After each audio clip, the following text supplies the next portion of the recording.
I'm Cynthia Hoven, and this is the 5th in a series of 10 conversations on the inner path in the light of anthroposophy. I'm so glad to have you back again tonight. Welcome. Once again, I'd like to begin our practice with a short eurythmy exercise because I'm a eurythmist. That's what feeds me, body, soul, and spirit. So if you will, and if you're willing to join, and if you're able to stand up, take your place in your room.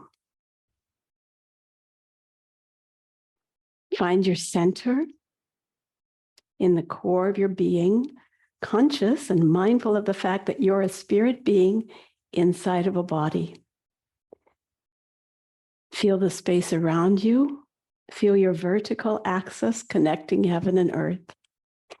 Know that yourself and the great starry world are related to each other as yin and yang, as macrocosm and microcosm. And with that awareness, in eurythmy, we make these meditations come alive through movement. Spread your arms, and you spread them into the etheric world. So not like heavy physical brooms, sticks, but you unfold them lightly like wings. And then bring the world into your heart and become microcosm, yin, and expand and become universe.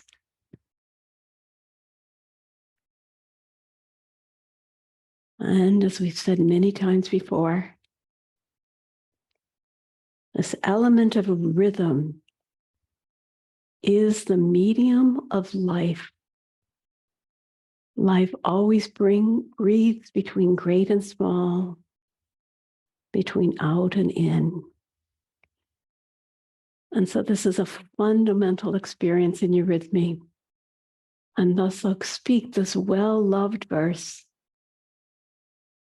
Within my heart shines the light of the sun. Within my soul weaves the warmth of the world. I will breathe the light of the sun. I will feel the warmth of the world. Light of the sun, pour into me, and warmth of the world flow through me. And reflect on yourself in a body. And our intention to come together this evening and work on these inspirational topics. And as I've done in the previous weeks, I'd like to speak now the verse that was given to the eurythmists as Rudolf Steiner was explaining the art form in the last years. And this is,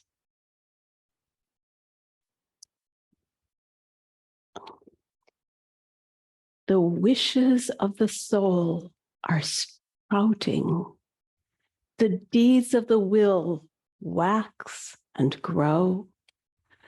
The fruits of life are ripening. I feel my star. My star finds me. I feel my destiny. My destiny finds me. I feel my goals in life. My goals in life find me. My soul and the great world are one. Life becomes brighter around me. Life becomes harder for me. Life becomes richer in me.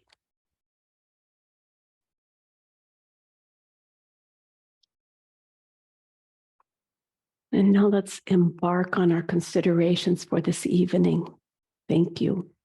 Once again, as I've done before, I implore you to be fully present as we entertain these ideas together. And in doing so, we take responsibility for how we show up in life. However, this week, I'm going to be giving you a few more thoughts. You might want to have a pencil and paper by you. And if some of you are drawing, as I've said before, that's fine. But I hope you will be able to refrain from washing dishes or checking a couple of emails as we go through this next hour. Thank you. So I'd like to begin with this wonderful statement. We human beings, we are all diamonds in the rough. We are going to be shining bright jewels and gems, but so far we haven't been polished. And in fact, the polishing is something that every human being has to do for themselves. Life, the great creator, has brought us this far, and we have to do the work ourselves. We are engaged in this great process of polishing ourselves. So far, we've been working on focusing on looking at the basic ideas of anthroposophy, the ideas that we are spirit in a material body. So hold that thought for a second. Remember this: matter is condensed spirit, and we are spirit living in all these layers of condensation, not just the bones, but also the etheric is less hardly contracted, and the astral body also condensed, but not as much as the etheric, not as much as the physical, but the ego, the self, is the pure spirit connected to that which made all of this. Hold that thought. And yes, indeed, this is why I don't want to multitask, so that the thoughts can really come alive, so you can entertain them. We are spirit in matter. We have this fourfold constitution, and as we work on ourselves, we build our higher spiritual faculties out of our own initiative. Spirit self, life spirit, spirit human, Atma. And the most obvious field that we work on is our astral body, with our thinking, our feeling, and our willing. And in the process, we're working on our self-transformation. And indeed, every person in the world in our time should be working, at least to some degree, on their self-transformation, working to become more evolved human beings. Not long ago, I was talking with a very dear friend, and in our conversation, this person spoke about how throughout history, humans have always been the same. They just had different points of view. And it was obvious, we worked this a little bit, and they didn't have a real sense of evolution. And those of us who work in anthroposophy have a very profound relationship to the concept of evolution. We are changing constantly. Humanity has changed from a very different kind of constitution, living in a different body, but also in our consciousness, very different. Hold that one for a minute. Do you remember? Do you remember being in the waters of Atlantis, in the dream state of India? Can you pull forth an imagination of that and consider that you were there? We're in a state of evolution, and our evolution matches the evolution of the substance of the planet. Many of you have already familiarized yourself with these thoughts, but I invite you now to think them again, anew. We are evolving, and our task is to take care, take hold of our evolution. Without the idea of evolution, what would we have? And so, looking at our evolving times, we then focus in on what do we have now in our time.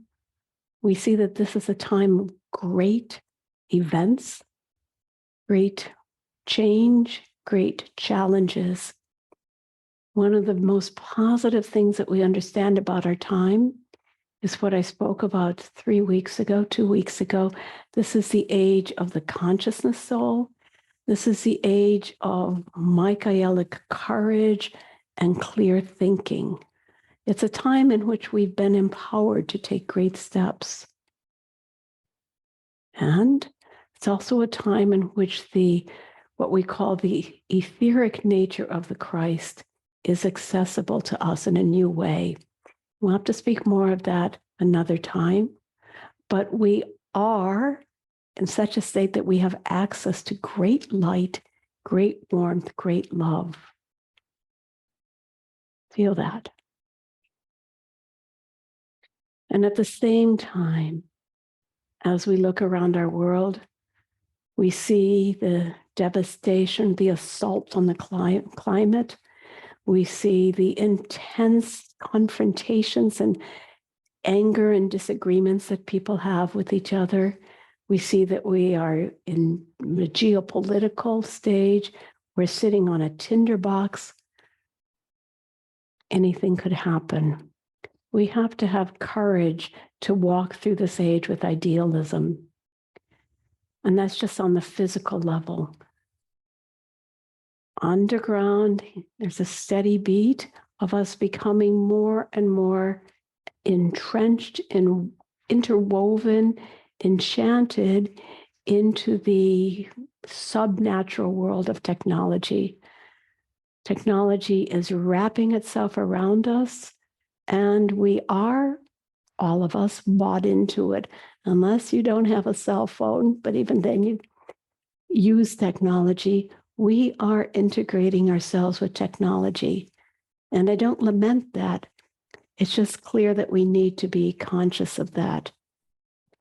So our whole task of the anthroposophical view, the anthroposophical path of inner work, involves having the courage and strength to work through these worlds. And Rudolf Steiner said in this powerful statement that we humans must learn to rise above the normal world into the supernatural world, to ascend, to sense, to be able to behold the etheric world even more or in proportion to the extent that we're getting woven into the subnatural world of technology. So this is an age where we have to do this inner work. In these Thursday evening conversations, I haven't yet brought in the whole topic of initiation and all of those subtle themes. This is the 5th quasi-introductory or preparatory talk. And next week, I'll start going deeper into the nature of good and evil, the nature of the double, the nature of the eyes and the 3 eyes, the guardian of the threshold, and so on. But right now we're here just talking about the last things we need to discover in order to do our inner work. The most important exercise you can do is the one that you do, so that we can choose from the 6 basic exercises. We can choose from the eightfold path. We can choose from doing study. We can do the path of meditation, of religiosity. We can choose any one of these paths, but the most important one is the one that you do. And that's really essential to understand. And as Rudolf Steiner gives us the picture our work is really to go deeply into our own process of self-transformation, being our own teachers. And so I can include this little diagram in the PDF that I send out afterwards. I'll be happy to do that. So we're going to continue now looking at, I want to go back to some of the material that we have in this absolutely precious book, Knowledge of Higher Worlds, How to Attain Knowledge of Higher Worlds, which I'm sure quite a few of you know. It was the first book that I read in anthroposophy long ago when I discovered it, when someone put it in my hands when I lived in Japan. Quite amazing the way that destiny works. And it is a real joy for me to go back into this book and use it as part of the guides for this course. And I'm going to go back to the part of the book in the beginning that is called the conditions for inner work. And remember, I said, we will be getting to more profound, subtle levels of initiation next week. But this week, we're starting with the picture of what are the conditions for doing this inner work. So as I said, at this point, we are a diamond in the rough. But once upon a time, we were radiant, not yet conscious. It's a very interesting picture that Rudolf Steiner gives us. But for me, it's so obvious to think that when we were first created out of the godliness of the spirit, we were radiant and yet not point-centered. We were radiant as periphery, as spheres, as we lived among the stars. But we were, if you will, you could say we were exiled, we were sent, we were put on a mission, a great adventure to become human beings living in bodies whereby we develop our own freedom. We develop a universe of love. This week I heard it called the new Genesis comes out of what we as human beings are going to make out of our own deeds, out of our own initiatives. So that early stage was pre-conscious when we were, in some sense, little more than animals, in some sense, but we were on our way to becoming humans. Now, however, we have sequentially, step by step, dived deeper into matter. And when Rudolf Steiner describes this, he says, we are no longer radiant. For the clairvoyant person who is able to see our aura is chaotic, messy, unstructured, and it's only the wisdom of the physical body that holds it all together so that we stay in this body, but we're not developed. We're just living on the results of what we were given. Interesting thought, isn't it? And to take the next step, we have to work energetically on bringing structure into this body again, making it luminous, making it radiance out of our own inner help. In earlier times, and I quote, it was easier when we were not as profoundly connected with the material world, where there were no computers, where we didn't have such a drive to be consumers and order and structure these international politics and the affairs of our daily life. It was easier to immerse ourselves in the divine. It's harder now to do that. And so I'm going to go through a few steps as the first part of this talk, again, working with Rudolf Steiner's words, for what we need to develop on this path. And he starts out by saying the first precondition is that we must develop reverence. And as I've been saying this evening, please go inwardly and feel, what is your reverence? And he speaks there of the reverence of the child the child who looks up to great people in their environment and looks into the magical world of nature and looks to the stars, seeing them, beholding them for the first time. And we think of the words in the Bible, except ye become as little children, you cannot enter the kingdom of heaven. Think of that quality of reverence. Can you still access it in yourself? Cultivate that. Rudolf Steiner gives also this picture. Have you ever stood at the door of a room in which some great person sits and you're ready to go into that room? Have you ever felt that reverence in your heart before you go in? That kind of acknowledgement of how much further one can develop oneself. And as with reverence, we must also train ourselves in devotion. Reverence, devotion. And this reverence, even though I spoke about walking into a room, this reverence is a reverence for truth and for understanding, and not for people.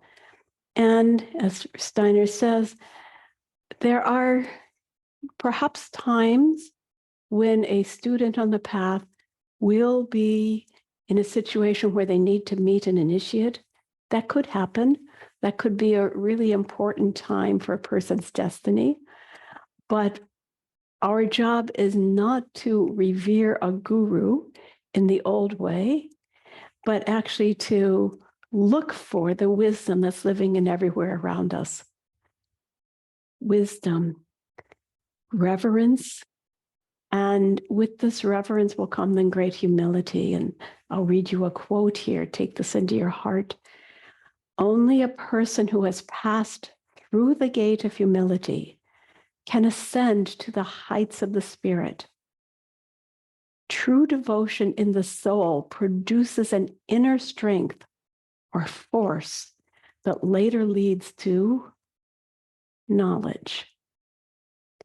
True devotion leads to knowledge. And again, we are going to be pointed to the need that we have to develop knowledge. This is the work of our age. In that sense, we need to always guard against all of those negative voices that we have in ourselves of displeasure, criticism, disparaging remarks. We'll get back to all this a little bit later, criticism, and instead cultivate the capacity to look at people and situations with admiration, with respect, and with reverence. And here, another wonderful quote. Rudolf Steiner speaks about what we learn through this reverence is like food for our soul. These deep feelings feed our souls. And disrespect and antipathy and so on, they cripple our cognitive abilities. If I say, I don't need to learn that, I don't want to get involved with that, that can cripple our abilities. And here's another quote by Rudolf Steiner in this same chapter, because he's pointing us to how important it is to be able to open ourselves in knowledge and understanding. Also part of why I ask you not to multitask, but to be present. And he says, we owe the greatness of our culture precisely to our ability to make critical, self-confident human judgments. By critical, it doesn't mean criticism, but decisive, self-confident human judgments, and to our principle of testing all and keeping the best. Nonetheless, we must work with vigorous self-discipline against the inclination to criticize people and ideas. So you have written on your paper, if you're taking notes, point 1, reverence and devotion as the first condition. Interesting that it's on the first place. And the second condition, cultivate an ordered life. Overcome any inclinations towards chaos. Don't chase after amusement. Well, this is a very interesting statement for our modern time. Just think of how much we want to amuse ourselves to death. That was the title of a book. Movies and television, games, and increasingly in our time, of course, the internet, even if I'm just, checking emails all the time as we do, or perhaps getting stuck on YouTube, diversions from actually paying attention to cultivating the inner garden. And if we can really learn to pay attention to details, we will open up a whole world of understanding. And we can take that further if every day we cultivate the practice of going deeper into ourselves. So that's the second thing that we write down: reverence and ordered life, and cultivating how to pay attention to things, the impression that things have made in you. And certainly if we do enough of that, when we look at the reflections of a movie or the time that we've wasted, that will weigh differently on our soul than what will weigh in our soul if we pay attention to what we got by taking a walk, looking at flowers, and so on. Now, just a second, let me pull out my papers here. Over here. Yeah, and here, beautiful sentence by Rudolf Steiner again. Every insight that you seek only to enrich your own store of knowledge, your own store of learning, and to accumulate treasure for yourself along your path leads you away from your path. But every insight that you seek in order to become more mature on the path of the ennoblement of humanity and the world evolution brings you a step further. So this is really the step of overcoming your egotism and putting yourself in right relationship to the world. And then this, you might have heard this thought before, but it's so important. Every idea that does not become an ideal for you kills a force in your soul. But every idea that becomes an ideal for you creates forces of life within you. So take a moment before I go on to the next point. What's the difference between your ideas and your ideals? Ideas just stay in your head. They stay in your own sense of accumulating knowledge, accumulating wisdom. Your ideals give you something to strive for. To what extent do you live your life like that? To what extent do I live my life like that? Do I take up things in such a way that I will work on them? And now the next point, he says, to underscore inner peace. How can we stop the chaos in our soul, which is related to this chaos in the astral body? No form, no structure, things, dirty colors. First, learn to distinguish the essential from the non-essential.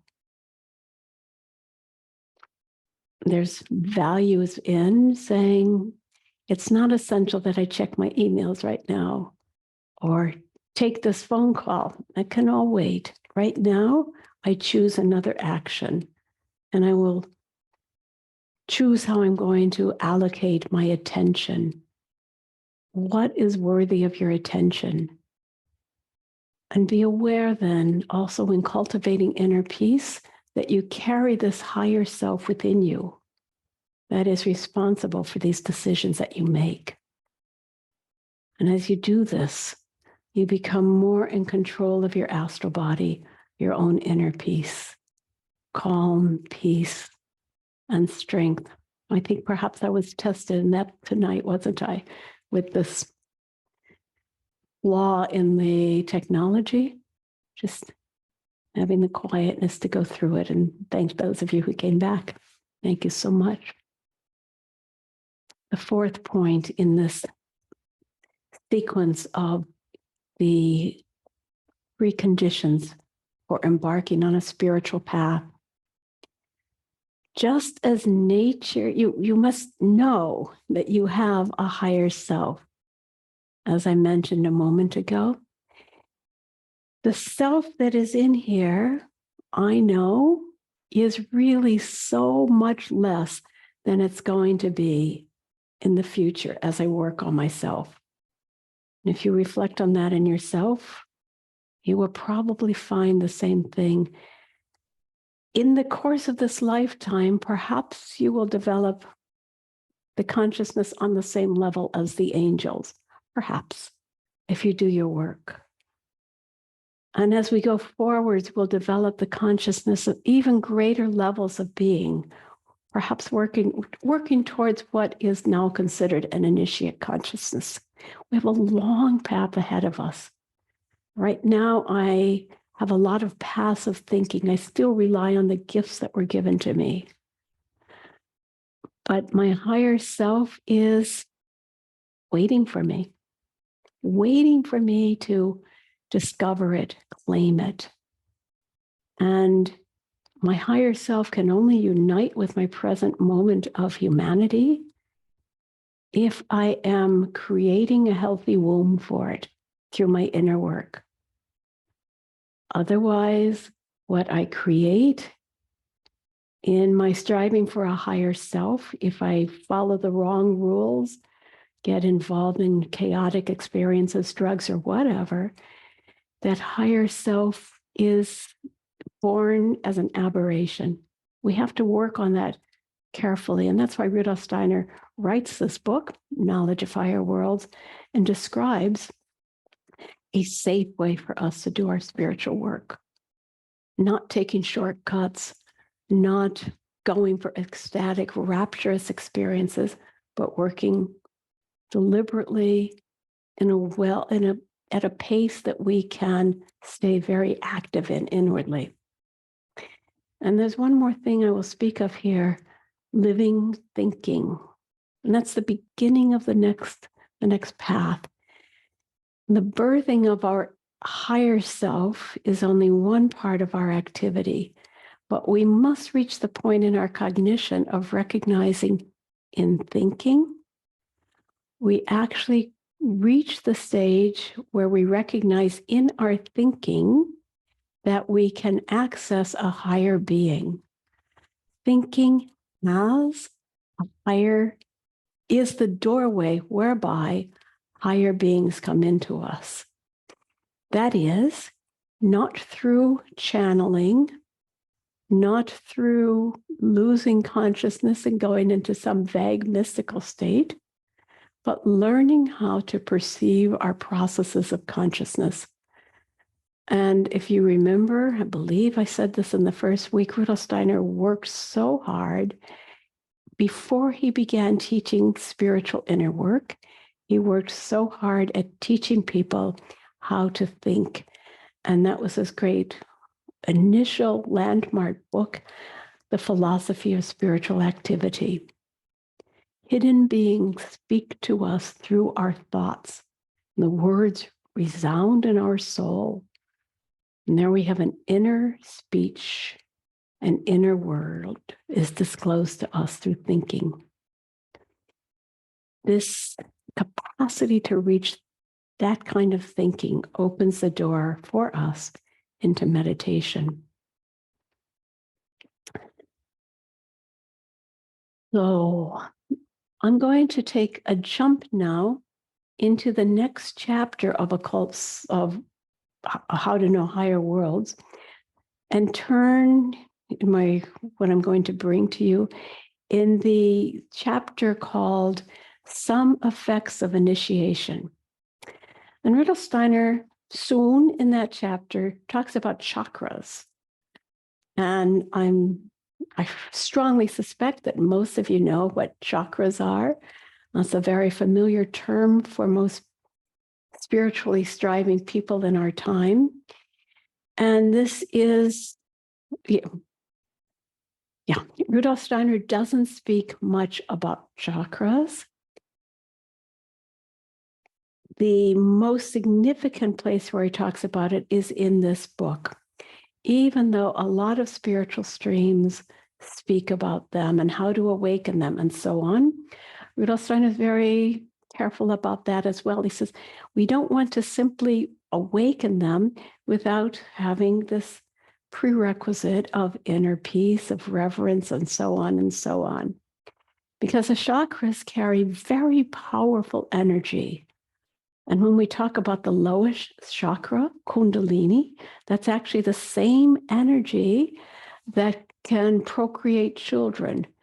And if we activate that lowest chakra, get it moving, free it, it's sometimes experienced as a coiled snake in the bottom of the spine, and it will rise up throughout the spine. And the old wisdom said that it will activate all of the different chakras and eventually bring enlightenment to the crown chakra.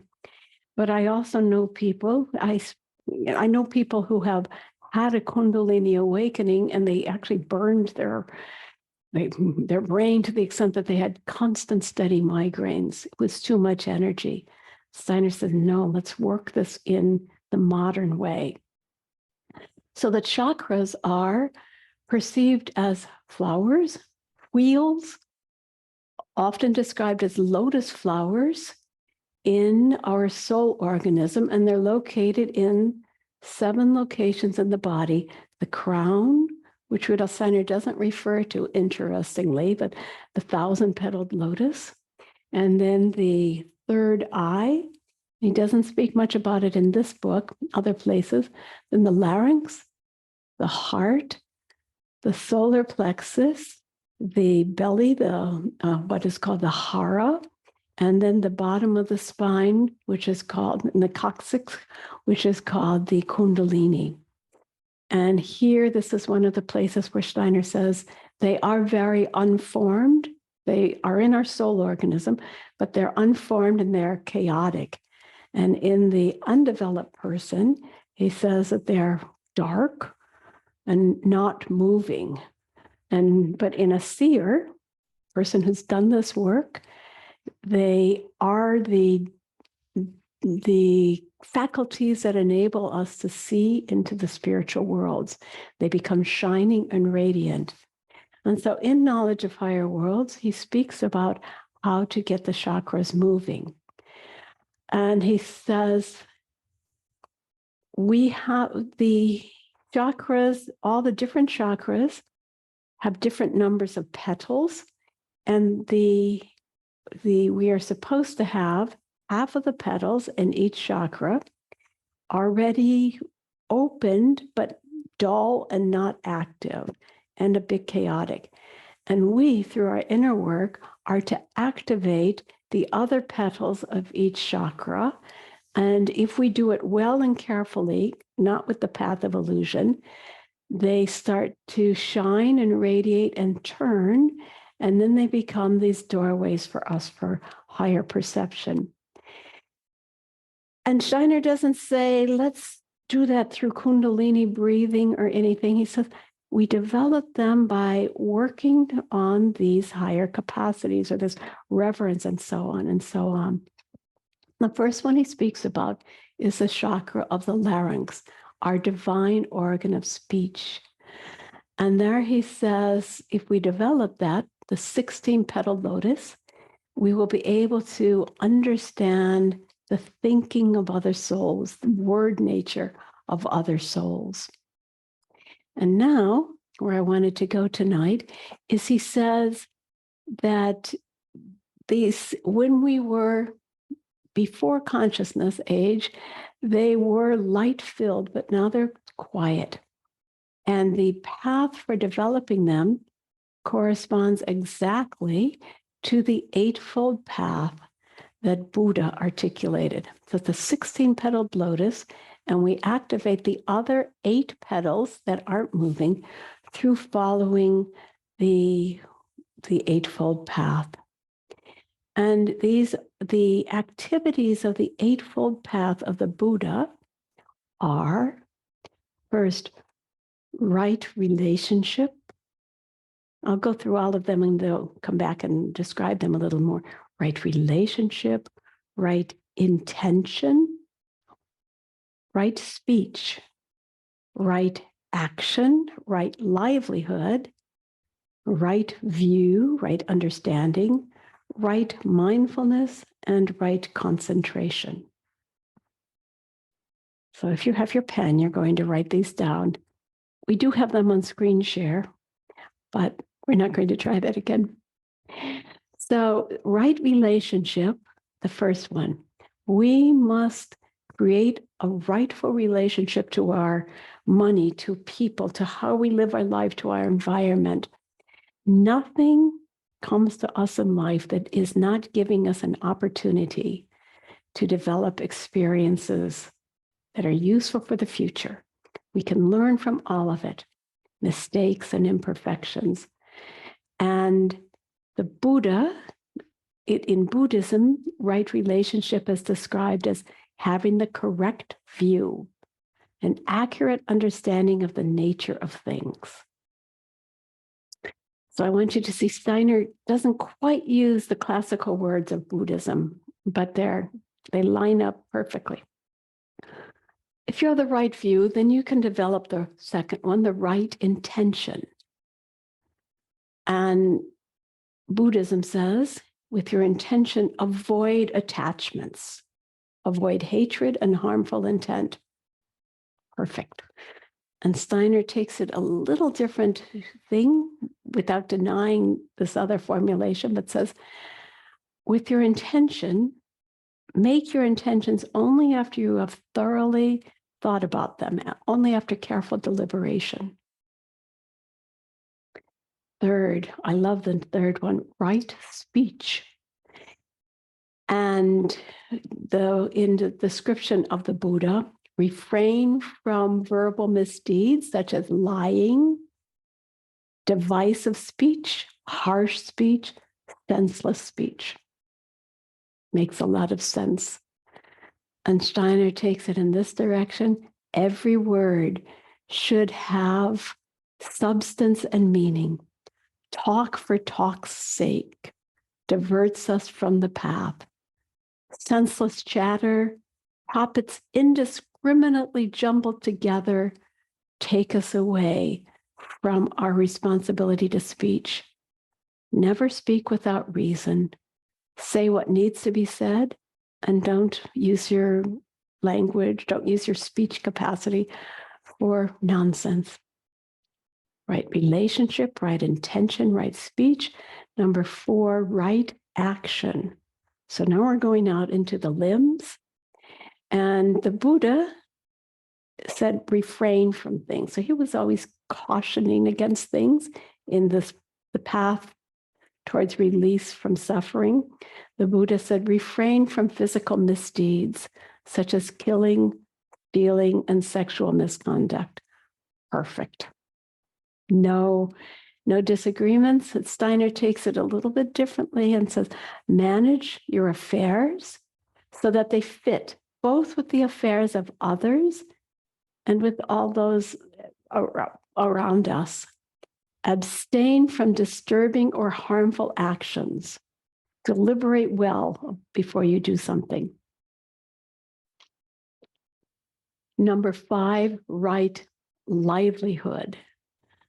And again, the words given in the Buddha path, avoid trades that directly or indirectly harm others, such as selling slaves, weapons, animals for slaughter, intoxicants, or poisons.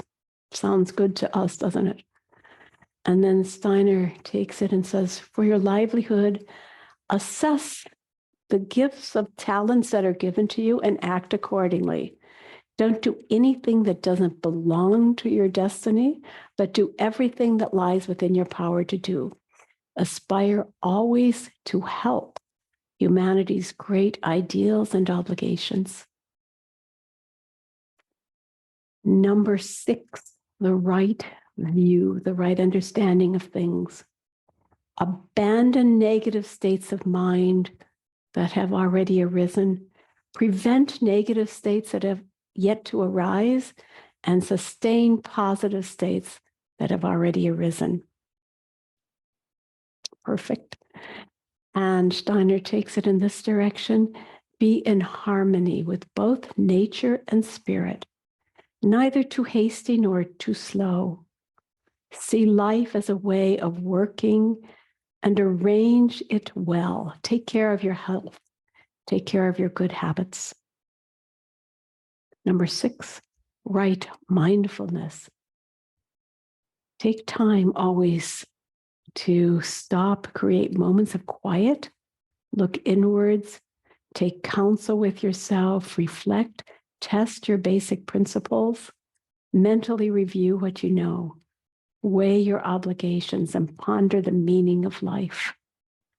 The Buddha perfectly also, awareness of your body and your feeling and your thoughts and the phenomena of the world. And finally, right concentration. Discipline how we process our sense impressions. Each impression must become more meaningful. Notice how you look at things, process them. And I've been talking about that all the time. Notice the processes of your consciousness. And the Buddha said correct concentration, single-mindedness. So just a moment to reflect on this. So this is all to activate those 8 petals. And we can remember that the path of the Buddha in the traditional teaching of it was to exercise this kind of life to avoid suffering because of this awareness of how our astral body is always being sucked into desire. And because of desire, it is said that we live in this never-ending chain of suffering. And the way to overcome suffering is to practice this eightfold path. And if we can overcome this attachment, we no longer need to incarnate. And as you probably know, we can talk more about it if you don't, this part of it is called Theravada Buddhism, but there's another form of Buddhism that was developed a little bit later called Mahayana Buddhism. So Buddha lived in the 6th century before Christ. And in the 1st century before Christ, or right about that turning point of time, a new coloring came into Buddhism, in which it was said that a bodhisattva resolves to not avoid reincarnation, but evolve oneself, yet always remain with the earth until every sentient being is redeemed, can take the next step. And that is fully in alignment with the work of anthroposophy and with the Christian view that our work is to be here and be with each other, with our community of humanity. So it's a beautiful, beautiful picture. We accept reincarnation, accept the path of suffering, giving away because we are responsible to this gift of life that was given to us, humans. I'll go on just a little bit further. We lost time, but just a little bit more. The 12-petaled chakra is a chakra of the heart. And the chakra of the heart has also 6 sleeping petals and 6 for us to evolve. And those 6 to evolve are the 6 base, the work of them is the work of the 6 basic exercises that we looked at last week and the week before. Sequencing your thoughts, control of your actions, perseverance, tolerance, open-mindedness, and harmonizing the whole self. I'll come back and look at that a little bit more next week because we have lost too much time this evening. And then there's the 10-petaled lotus. which involves noticing how you think thoughts and so on. So let's assess where we are so far. Oh, one more thing I wanted to say. The place where the 6 basic exercises are spoken of in the way that's more generally known is in this book, in the book, An Outline of Esoteric Science, in chapter 5, where Rudolf Steiner says we have to do our own work to ensure that our Earth will keep developing for the next step in evolution. He gives there the Rose Cross meditation, and he talks about the birth of the higher self, and he talks about the 6 basic exercises. So we started our evening with showing this diagram of it all works, and then it didn't work anymore, right? The computer gave us difficulty.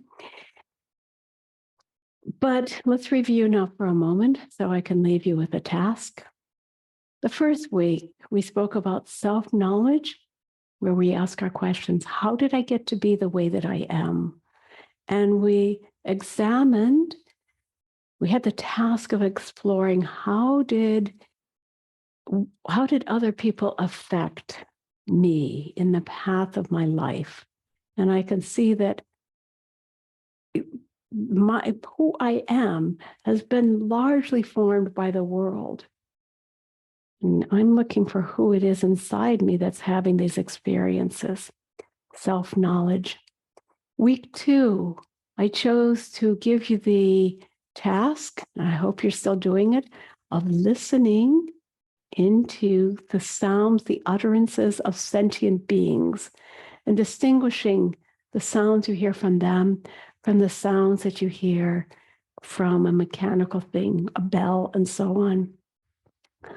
The third week, we looked at watching something that is growing, a plant that is in the upbuilding phase, and listening or feeling into that space.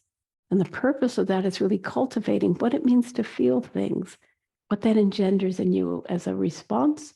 Observe carefully and live with the after effect in your soul, and look at fading things and experience what that is in an after effect. Observe carefully, notice what it does inside you. And then last week, we took the first basic exercise where you can look at a pencil or something and try to stay with that for 5 minutes. And now today, I will introduce the second exercise, which is the discipline of the will. And very provocatively, and not entirely in playfulness, I will ask you, if last week you resolved, in each of these weeks, if you resolved to do one of these exercises, the self-observation, the birds, the pencil, did you do it? Are you able to make a resolution and carry through with it? Are we able to do that?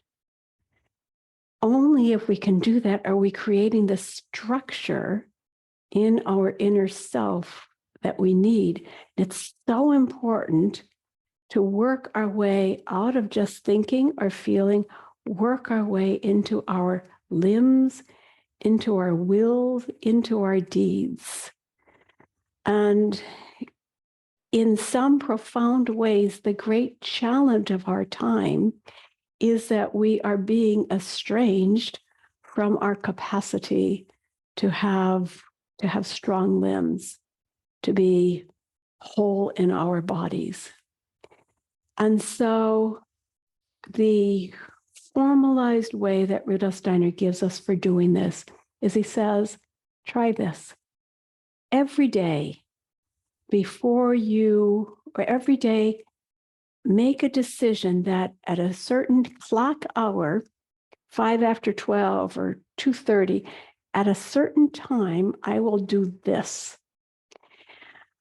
And it can be something very trivial, scratching your head, taking off your glasses and putting them on again, turning around. The important thing is to make an intention and wake yourself up at the time that you decided to do it and do it. I find that terrifically difficult to be awake, to remember it at the time that I wanted to remember it. So ask yourself, are you willing to take that on? It's a good choice.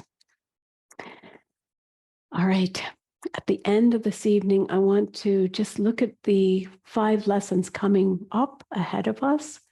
I want to look at meditation and listening behind the meaning of things.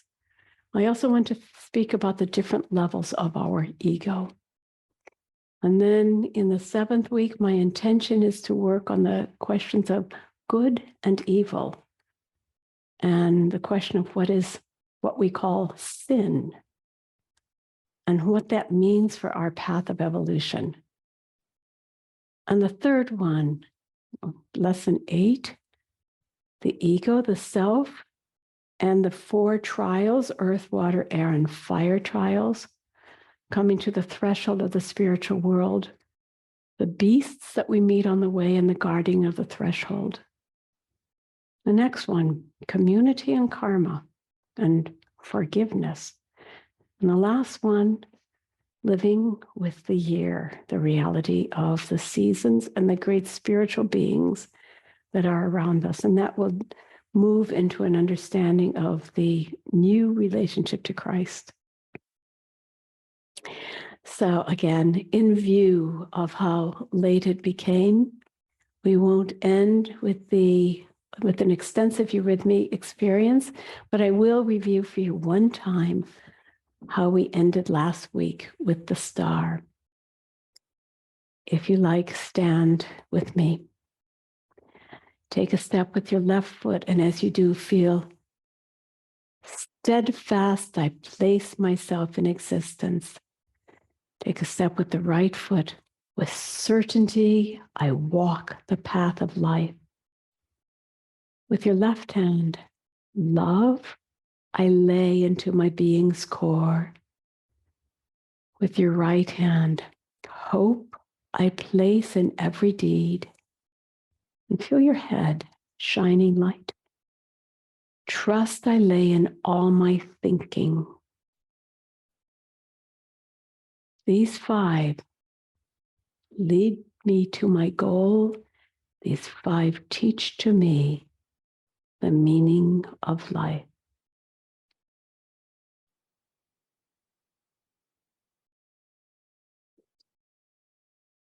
And thank you for being part of this.